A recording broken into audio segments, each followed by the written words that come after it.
سلام، من ساناز کریمی هستم.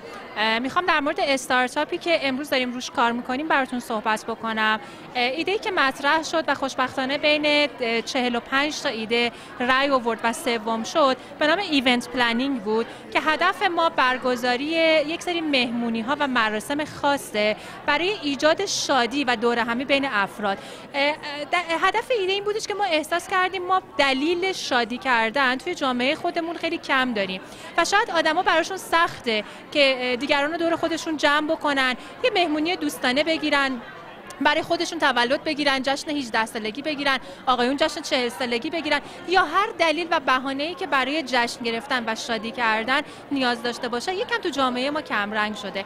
ما با شعار اینکه شادی تنها باید زندگیه این ایده رو خلق کردیم. امروز دور همدیگه جمع شدیم و اگر بتونین اون تابلو رو اونور بگیرین تمام ایده های ما رو اونجا میتونین ببینین. یه اسم خیلی خوب برای ایدهمون انتخاب کردیم که حالا بعداً در موردش صحبت میکنیم. الان بچه‌ها دارن روش کار میکنن که انشالله بتونیم ایده برگزاری در حقیقت هپی ایونت پلنینگ رو اجرا بکنیم و بتونیم یه قدم خیلی کوچیک در جهت شادی در جامعه خودمون برداریم. خیلی متشکرم. خدا نگهدار.